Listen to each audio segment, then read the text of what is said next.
जय श्री राम, हर हर महादेव। मैं अधिवक्ता भाग्य श्रीवास्तव वाराणसी से पुनः आप लोग के समक्ष उपस्थित हूँ एक नया वीडियो लेकर नई ऊर्जा के साथ। मैंने पिछले वीडियो में चर्चा किया था कि मैं आगे जो भी वीडियो बनाऊंगा वो उत्तर प्रदेश हायर जुडिशरी का जो मेंस में पूछा गया क्वेश्चन है उसका व्याख्यात्मक वर्णन का होगा। तो हम शुरुआत करते हैं आज उत्तर प्रदेश उच्चतर न्यायिक सेवा मुख्य परीक्षा 2007 का जो मौलिक विधि से संबंधित है, विधि प्रश्न पत्र 1 का। विषय पे आने से पहले मेरा निवेदन है कि अभी तक मेरे इस चैनल को जिन व्यक्तियों द्वारा सब्सक्राइब नहीं किया गया है कृपया उसको सब्सक्राइब ज़रूर कर लें, बेल आइकन पर क्लिक कर दें ताकि जब भी मैं कोई वीडियो अपलोड करूं तो इसकी सूचना आपको तुरंत मिल जाए। साथ में वीडियो पसंद आए तो लाइक ज़रूर करें, कोई कमेंट हो तो भी उसको कमेंट बॉक्स में ज़रूर टाइप करें। विषय पर आते हैं। क्वेश्चन है, पहला क्वेश्चन कि विधि में अभिकरण यह बताने का प्राधिकार या सक्षमता है कि एक व्यक्ति दूसरे व्यक्ति के साथ ऐसा विधिक संबंध बनाता है जो मालिक एवं तीसरे पक्षकार के बीच हो। अभिकरण की अवधारणा का समालोचनात्मक विश्लेषण करें। अभिकर्ता का मालिक के प्रति कर्तव्यों का वर्णन करें। तो इसमें 2-3 क्वेश्चन बने। पहला क्वेश्चन तो यही बना कि अभिकरण का जो अवधारणा है उसका क्या उल्लेख करना है। तो ये एक भूमिका के रूप में हम लोग 3 बातों को पहले लिख सकते हैं कि किस अवधारणा पर डिपेंड करता है अभिकरण। तो पहला ये कि अभिकर्ता अपने मालिक की सम्मति से प्राधिकार प्राप्त करता है। दूसरा ये लिखा जाएगा अभिकर्ता अपने मालिक और तीसरे व्यक्ति के बीच विधिक संबंध स्थापित करता है, वह स्वयं किसी के प्रति उत्तरदायी नहीं होता।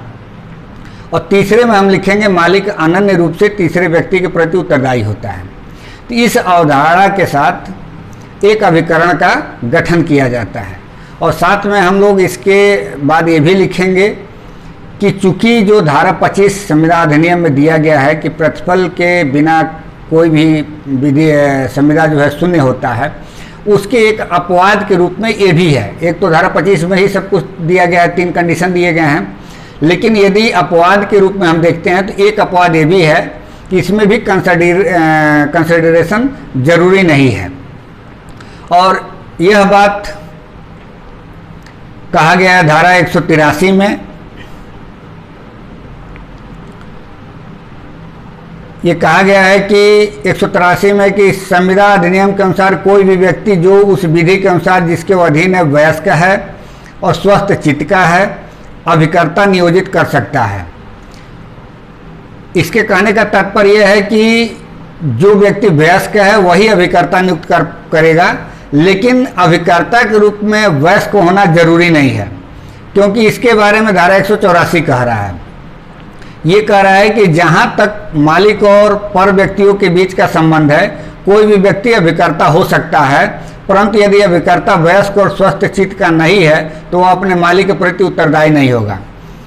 यानी कि डायरेक्टली नहीं कह रहा है, बस इतना कह रहा है कि यदि कोई अभिकर्ता अवयस्क के रूप में है तो मालिक के प्रति उत्तरदायी नहीं होगा, यानी कि सीधे सीधे मालिक ही उसके कार्यों के लिए उत्तरदायी होगा। अर्थात धारा 184 के अनुसार एक क्या बोलते हैं अवयस्क व्यक्ति भी अभिकर्ता के रूप में नियुक्त हो सकता है। और धारा 185 ये कह रहा है कि इसके लिए किसी फॉर्मेलिटी की जरूरत नहीं है। जैसे होता है ना कि किसी संविदा को एग्जीक्यूट करने के लिए लिखित होना चाहिए, रजिस्ट्रीकृत होना चाहिए, 2 व्यक्तियों द्वारा हस्ताक्षरित होना चाहिए, तो ऐसा कोई फॉर्मेलिटी की जरूरत नहीं है। धारा 185 कह रहा है कि वो किसी कार्यों के द्वारा ऐसा चाहे वो अभिव्यक्त भी हो सकता है या विवक्षित भी हो सकता है, अभिकरण का सृजन हो जाता है। तो ये चीजें हैं। और इसमें ये भी है कि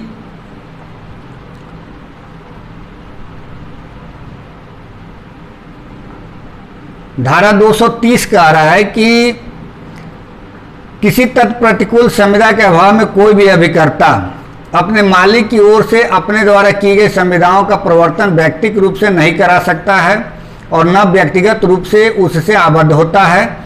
इस प्रकार अभिकर्ता मालिक और पर व्यक्ति के मध्य संविदात्मक संबंध सृजित करता है, परंतु स्वयं उस संविदा से उस समय तक आबद्ध नहीं होता जब तक कोई तत्प्रतिकूल संविदा न हो। यानी कि यदि कोई संविदा के रूप में उसको बाध्य नहीं किया गया है तब तक अभिकर्ता किसी भी कार्य के लिए स्वयं दायी नहीं होगा। अगर जो एग्रीमेंट इस तरीके का है तब तो वो दायी होगा, अन्यथा सीधे सीधे उसके कार्यों के लिए मालिक दायी होता है। अब जो उसके कर्तव्य हैं वो धारा 211 से लेकर के 221 तक में वर्णन किया गया है। अब धारा 211 को हम लोग देख लेते हैं, संविदा अधिनियम में क्या कहा गया है।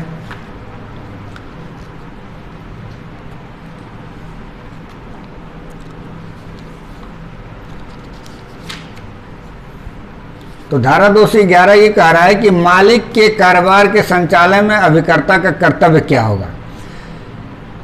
तो ये 211 कह रहा है कि मालिक के निर्देशानुसार कार्य करना पड़ेगा, यानी कि जो मालिक निर्देश करता है उसी के अनुसार अभिकर्ता को कार्य करना होगा।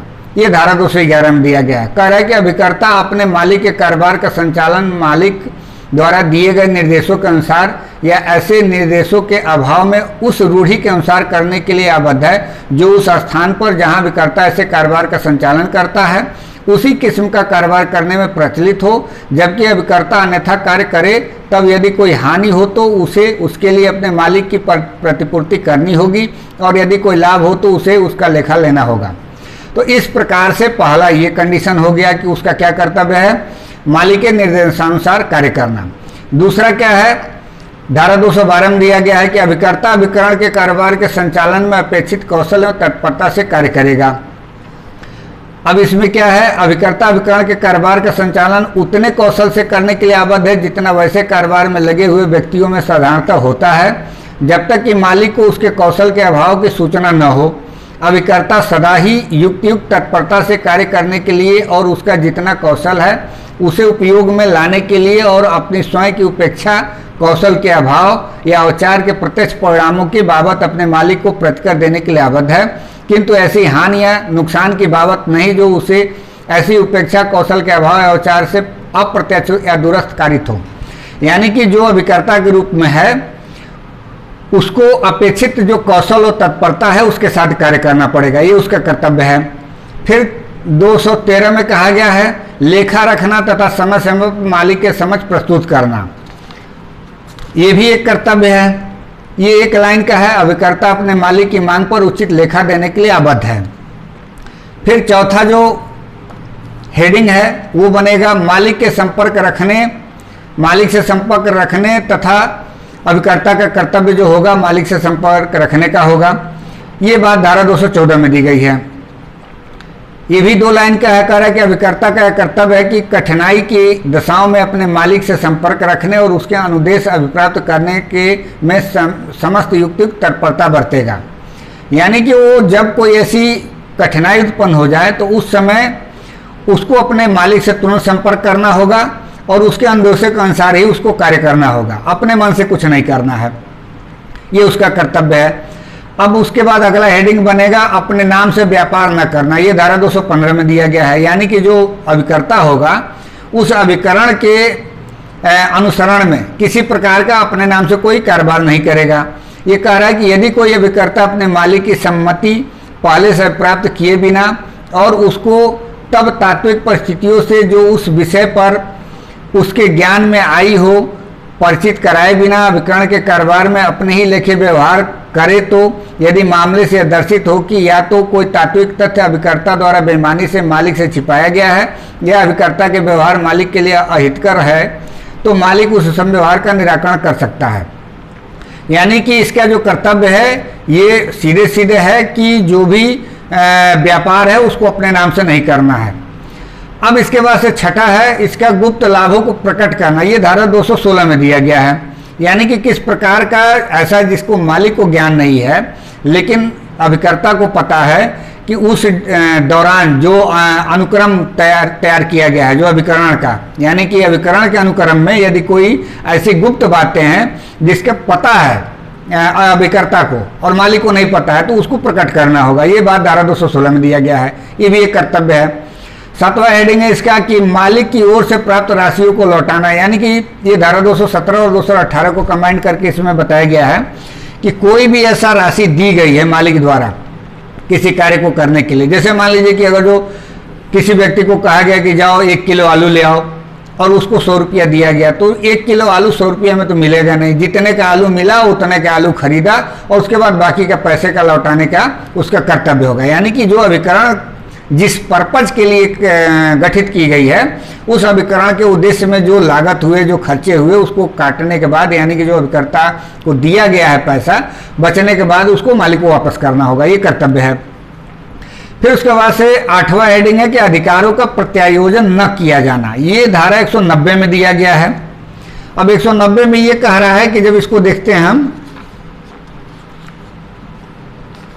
तो इसमें 190 में बताया गया है कि कोई अभिकर्ता उन कार्यों के पालन के लिए जिनका स्वयं अपने द्वारा पालन किए जाने का भार उसने अभिव्यक्त या विवक्षित रूप से लिया हो, किसी अन्य व्यक्ति का विधिपूर्वक नियोजन तब के सिवा नहीं कर सकेगा जबकि उपाभिकर्ता का नियोजन व्यापार के मामले रूढ़ि के अनुसार किया जा सकता हो या अभिकरण की प्रकृति के अनुसार करना आवश्यक हो।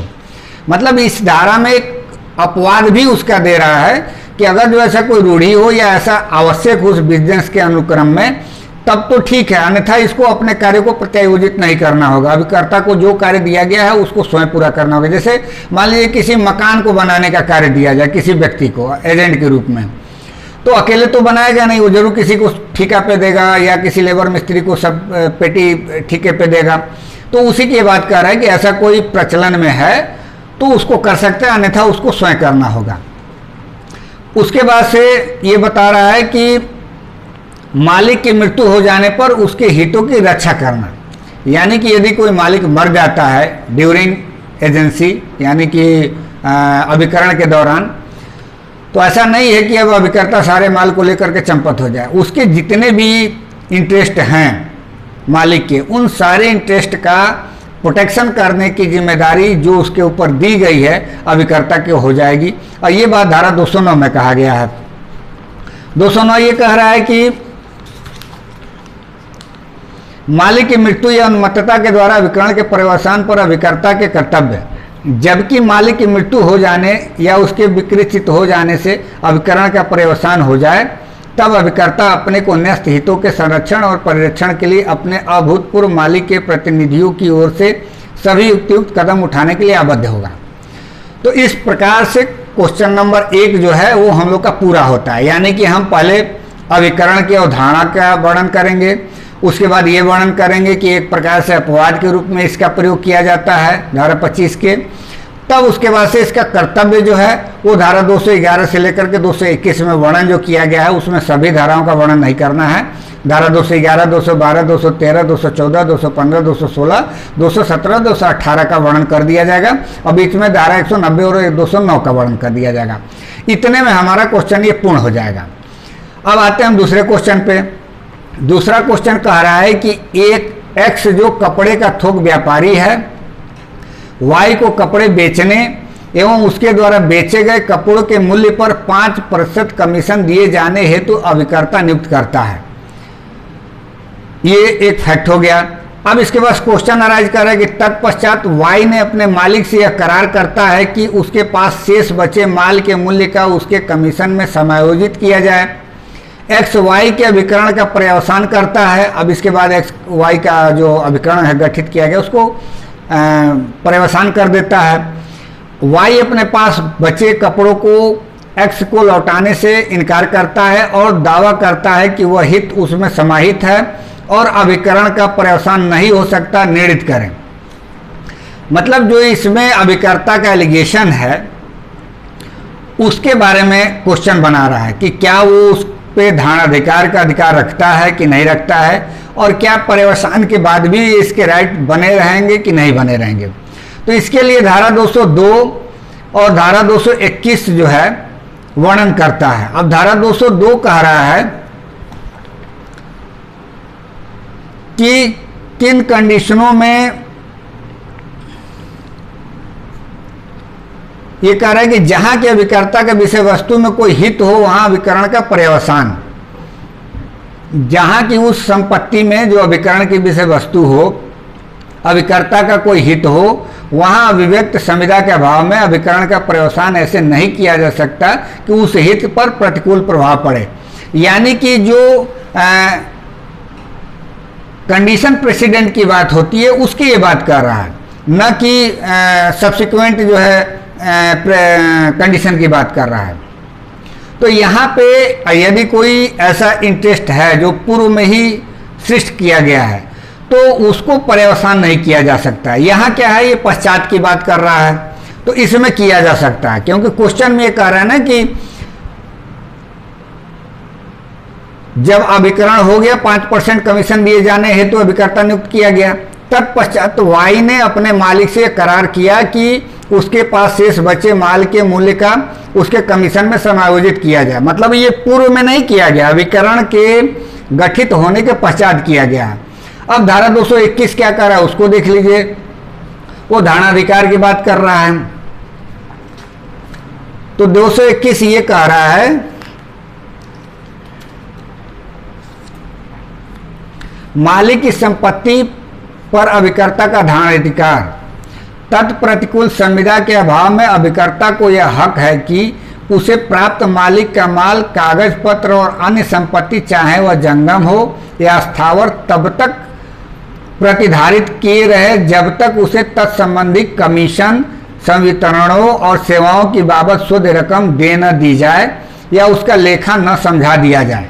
यानी कि जो कुछ भी हिसाब किताब है जब तक कंप्लीट नहीं कर दिया जाता है तब तक उसको राइट होगा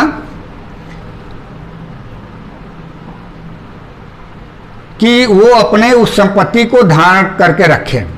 तो यहाँ जो क्वेश्चन है तो ये पर्यवसान करने की बात जो है ये तो नहीं करा सकता है यहाँ जो बात है, क्योंकि वो पूर्वहित में सृष्ट नहीं हुआ, ये पश्चात में हित हुआ है। लेकिन जो धारा 221 में धारणाधिकार का प्रश्न है वो कर सकता है अभिकर्ता, क्योंकि जो क्वेश्चन में ये दिया गया है कि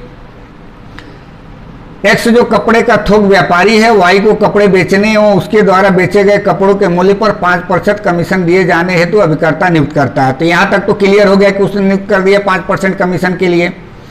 अब अगर जो वो अपना जो है विड्रॉल करता है यानी डिटरमाइन करता है, पर्यवसान करता है, अगर जो अभिकरण का मालिक, तो उसको जो राइट दिए गए 221 में वो राइट इसके बन जाएंगे अभिकर्ता के प्रति, मालिक के प्रति अभिकर्ता का बन जाएगा। तो ये पर्यवसान यदि कर रहे हैं तो उसका जो 5% कमीशन है उसको तब तक के लिए उसे रोक सकता है जो शेष बचा हुआ कपड़ा है जब तक कि उसका 5% कमीशन ना दे दिया जाए। तो ये उसके उत्तर होंगे, यानी कि धारा 202 और 221 का वर्णन हम लोग कर देंगे तो ये उत्तर इसका कंप्लीट हो जाएगा। अब एक क्वेश्चन और है इसमें, इसका है दूसरा नंबर।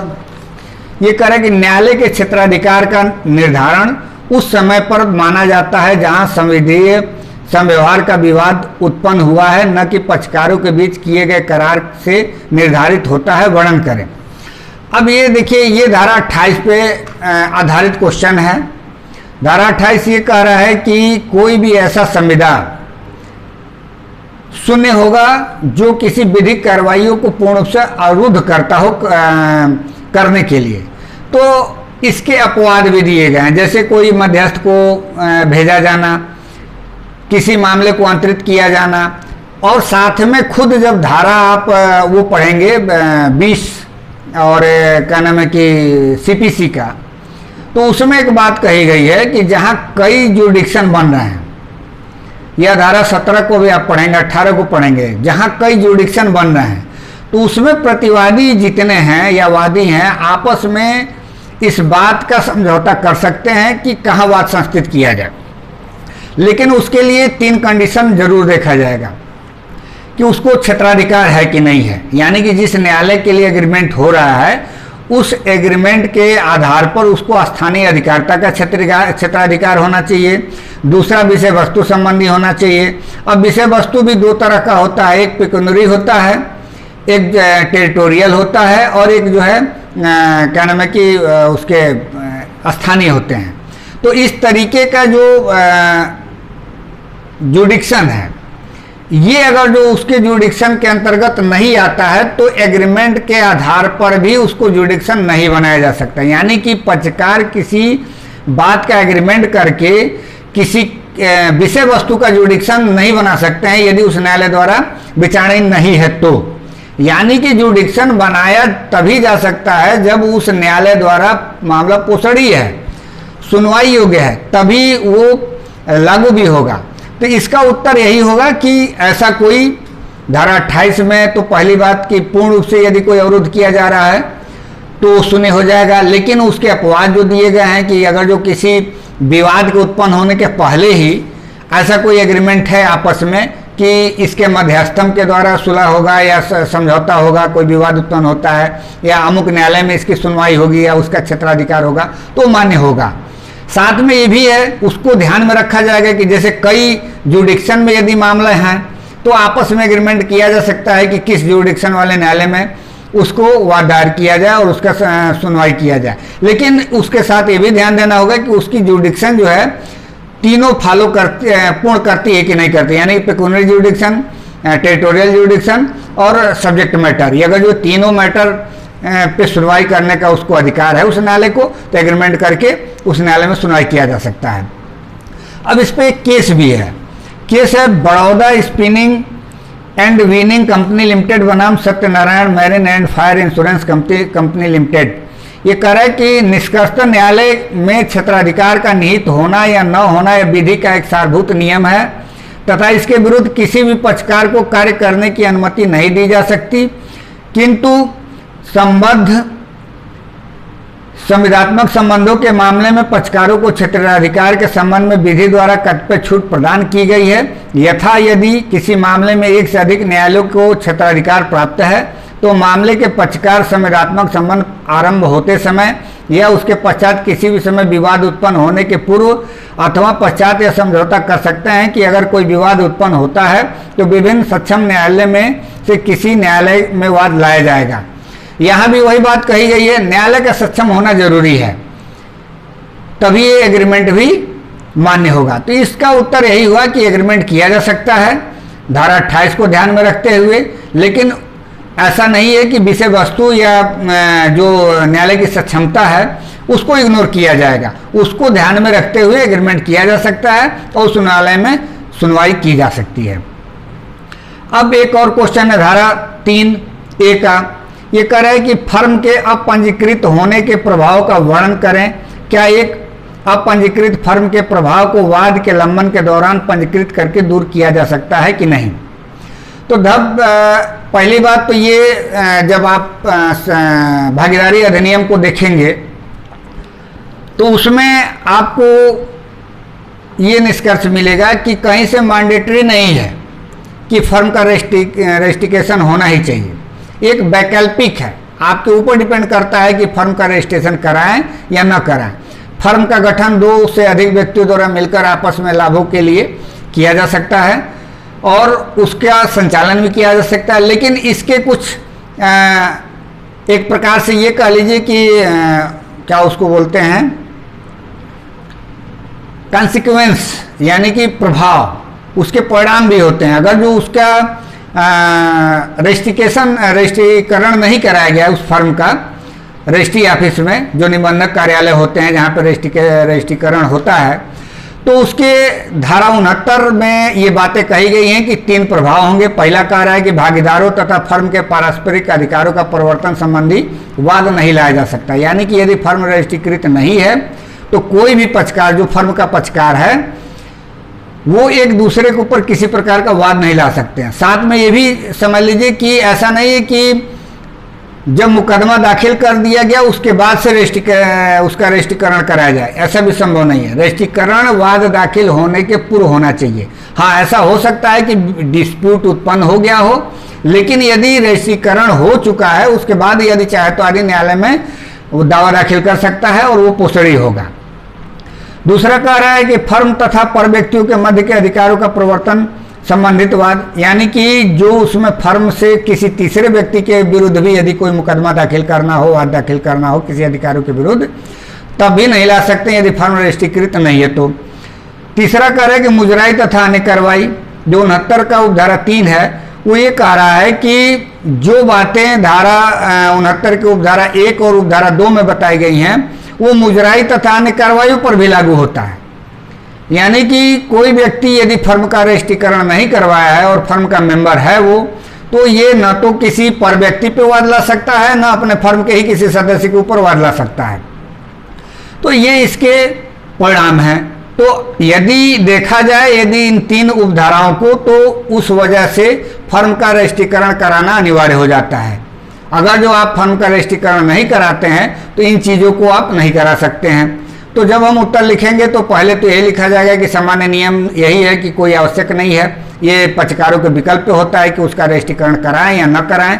लेकिन जब धारा 69 को पढ़ा जाता है तो 69 में 3 ऐसे बातें कही गई हैं जिसको यदि रजिस्ट्रीकरण नहीं है तो उसका प्रभाव क्या होगा, यानी कि जो पक्षकार होंगे फर्म के, वो उनके ऊपर क्या क्या इसका प्रभाव होगा रजिस्ट्रीकरण न कराने के। तो इसका उत्तर ये हो सकता है। अब इसमें 2 केसें भी हैं। इसमें ये कह रहा है कि जगदीश चंद्र गुप्ता बनाम कजरिया ट्रेडर्स, तो इसके लिए इसमें कहा गया है कि भागीदारी विलेख में इस आशय का एक खंड था कि भागीदारों के मध्य किसी भी विवाद के मामले में मध्यस्थम को संदर्भित किया जाएगा। वास्तव में एक विवाद उठ खड़ा हुआ, एक भागीदार ने एक मध्यस्थम की नियुक्ति की, दूसरे भागीदार ने इस संबंध में कोई प्रतिक्रिया व्यक्त नहीं किया। मध्यस्थम खंड को प्रवर्तन के लिए कार्रवाई चालू की गई। प्रत्युत्तर में दूसरे भागीदार ने यह कहा कि चूंकि फर्म अपंजीकृत थी अतः वाद निरस्त किया जाना चाहिए। धारा 69(3) के निर्वचन का प्रश्न उठा। चूंकि 69(3) की शब्दावली निम्नोक्त है। ये कह रहा है कि shall apply also to a claim of set off or other proceeding. यह धारण किया गया कि 69(3) को रूल्स ऑफ एडजस्टेम जेनरिस से संदर्भित नहीं किया जा सकता है। अतः 69(3) में प्रयुक्त शब्द अदर प्रोसीडिंग अन्य कार्रवाई को संकीर्ण अर्थ में नहीं पढ़ा जाएगा। अन्य कार्रवाई शब्दों को व्यापक में पढ़ा जाएगा। अतः न केवल वाद मुजराई का दावा बल्कि अन्य कार्रवाई भी पोषणी नहीं होगा। यानी कि रजिस्ट्रीकरण किसी फर्म का नहीं हुआ है तो जो कुछ भी राइट इनके हैं धारा 69 के 1 और 2 में, उपधारा 1 और 2 में जो दिए गए हैं, उसके अलावा जो 3 में अन्य कार्रवाई की बात कर रहा है, इसका व्यापक अर्थ में लिया जाएगा। अब इससे संबंधित एक और है, CIT बनाम Jayalakshmi rice and oil mills company, और एक और केस है हल्दीराम भुजियावाला बनाम आनंद कुमार दीपक कुमार। इसमें कहा गया है कि वाद दायर करने की तिथि पर फर्म को रजिस्ट्रीकृत हो जाना चाहिए। वाद दायर करने की तिथि से तात्पर्य उस तिथि से है जिस तिथि पर वाद पत्र दाखिल किया जाता है। यदि वाद दायर करने की तिथि पर अर्थात वाद पत्र दाखिल करने की तिथि पर फर्म का रजिस्ट्रीकरण नहीं हुआ है तो न्यायालय फर्म का रजिस्ट्रीकरण न होने के आधार पर वाद को खारिज कर देगा। यदि वाद दायर करने की तिथि पर फर्म रजिस्ट्रीकृत नहीं है तो वाद दायर करने की तिथि के पश्चात फर्म का रजिस्ट्रीकरण हो जाने पर भी रजिस्ट्रीकरण न करवाने वाली आरंभिक कमी की पूर्ति नहीं होगी और न्यायालय उसे खारिज कर देगा। यह उल्लेखनीय है कि फर्म के रजिस्ट्रीकृत न होने के आधार पर वाद खारिज कर दिया जाता है तो रजिस्ट्रीकरण के बाद नया वाद दायर किया जा सकता है, बशर्ते वाद काल तिरोहित न हो गया हो। पुनः द्विजेंद्र नाथ सिंह बनाम चंद्र समांत AIR 1953 कलकत्ता का मामला निर्धारित किया गया कि यदि वाद दाखिल करने की तिथि पर फर्म का रजिस्ट्रीकरण नहीं हुआ है किंतु वाद की सुनवाई की तिथि पर फर्म रजिस्ट्रीकृत फर्म है तो भी न्यायालय वाद खारिज कर देगा। वाद संस्थित करने की तिथि इस निमित्त निर्णायक तिथि है। यदि वाद संस्थित करने की तिथि पर फर्म रजिस्ट्रीकृत नहीं है तो वाद खारिज कर दिया जाएगा, भले ही सुनवाई की तिथि पर फर्म रजिस्ट्रीकृत हो गई हो। अर्थात इसका महत्व इतना है कि यदि फर्म रजिस्ट्रीकृत नहीं है तो आप फर्म में किसी प्रकार का विवाद नहीं है तब तक तो फर्म बहुत अच्छा है। यदि किसी प्रकार का विवाद उत्पन्न होता है तो इसके लिए बहुत घातक होगा और रजिस्ट्रीकृत कराना अनिवार्य वहाँ समीचीन हो जाएगा। अतः यदि इस क्वेश्चन के अकॉर्डिंग देखा जाए तो यही लिखा जाएगा कि सामान्य नियम यही है कि फर्म का रजिस्ट्रीकरण कराना वैकल्पिक है, किंतु यदि धारा 69 का जो व्याख्या है उसको किया जाएगा तो उसमें देखा जाएगा तो इसका ये है कि फर्म का रजिस्ट्रीकरण कराना आवश्यक हो जाता है। तो इस प्रकार से ये उत्तर है। आगे के वीडियो में मैं और भी जो क्वेश्चन है इसका व्याख्या करूँगा। तब तक के लिए इजाज़त दीजिए और भी आप लोग किताबों से इसके और बेयर एक्ट से टैली करके इसके आंसर देने की कोशिश करिएगा। मेरे तरफ से ये व्याख्यात्मक रहा है कि मुझे जो समझ में आया मैंने बताया। मुझे आशा है कि आप लोग को ज़रूर पसंद आया होगा। अन्य लोगों को भी शेयर करिए, वीडियो को लाइक करिए तथा सब्सक्राइब भी करिए। मिलते हैं अगले वीडियो में, तब तक के लिए इजाज़त दीजिए। धन्यवाद।